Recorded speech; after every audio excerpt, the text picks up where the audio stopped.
Assalamualaikum warahmatullahi wabarakatuh. Om Swastiastu, Namo Buddhaya, salam kebajikan untuk kita semuanya.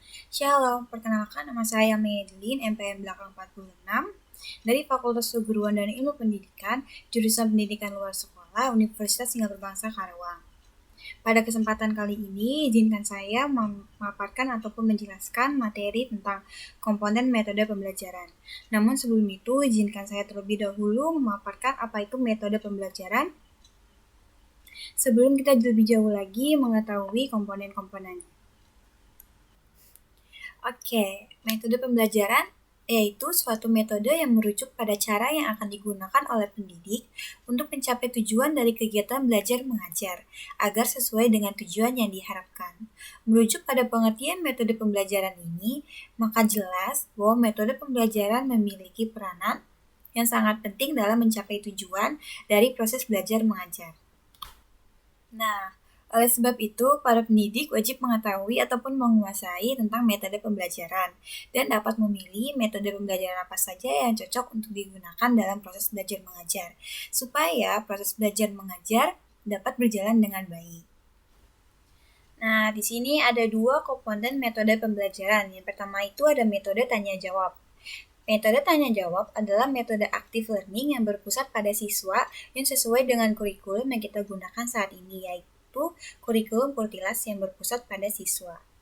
Oke, dari definisi yang kita baca tadi, bisa diambil kesimpulan bahwa metode tanya-jawab adalah suatu cara penyajian pelajaran dengan dua arah, dalam bentuk pertanyaan yang harus dijawab dari pendidik kepada peserta didik, ataupun sebaliknya dari peserta didik kepada pendidik secara langsung.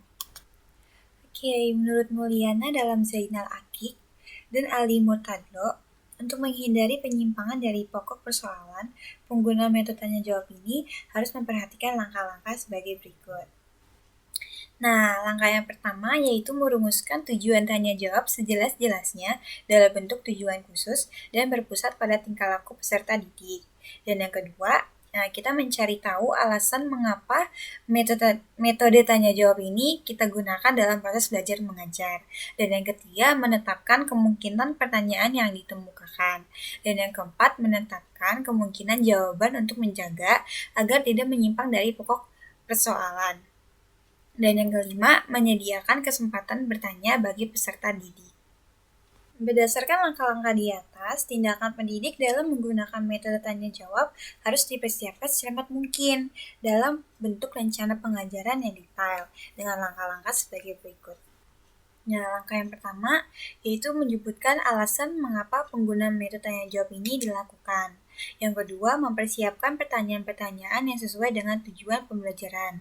Dan yang ketiga, menyimpulkan jawaban peserta didik sesuai dengan tujuan pembelajaran khusus. Yang keempat, memberi kesempatan kepada peserta didik untuk bertanya pada hal-hal yang belum dipahami.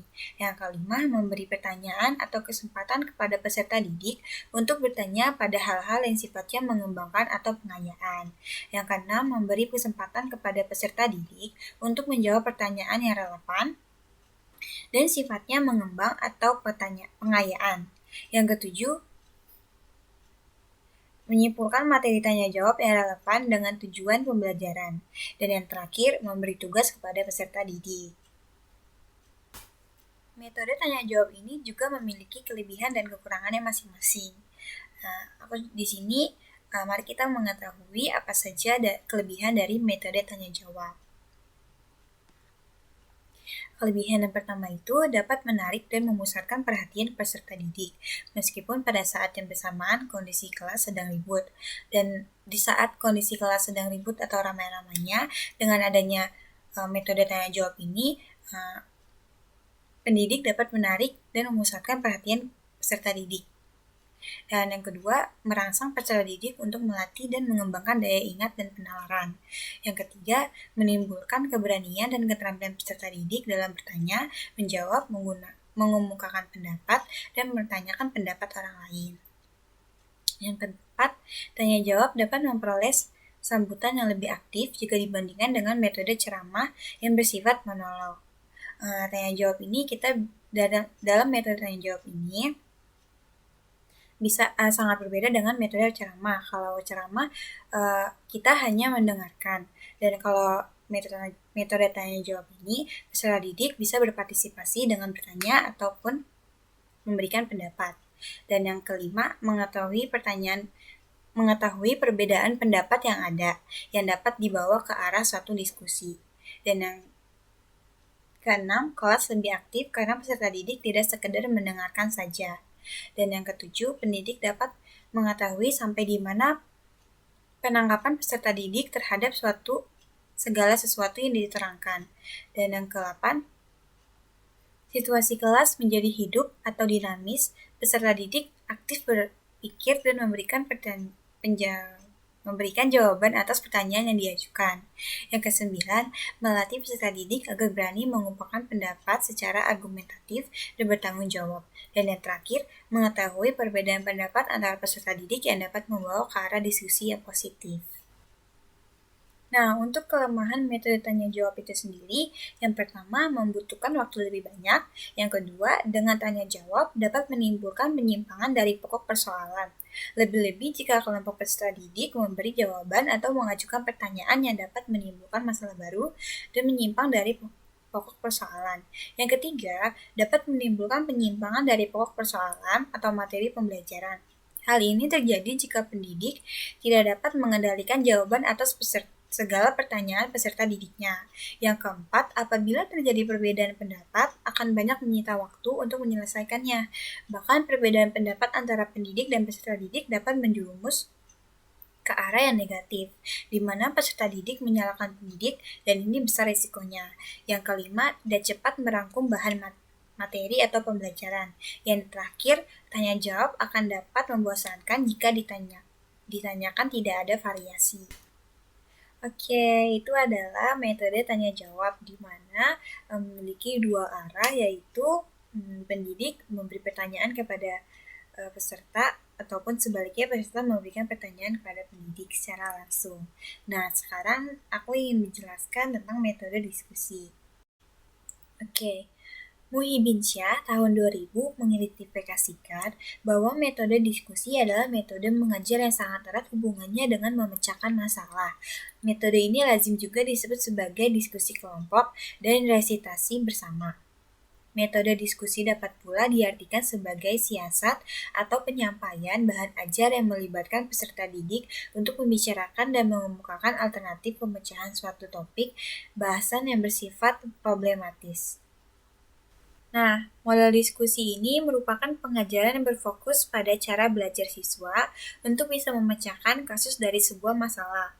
Metode ini dilakukan oleh 2 atau lebih siswa yang saling berinteraksi. Sebelum aktivitas diskusi dimulai, pendidik akan menjelaskan beberapa materi sebagai bahan stimulus bagi siswa dalam berdiskusi.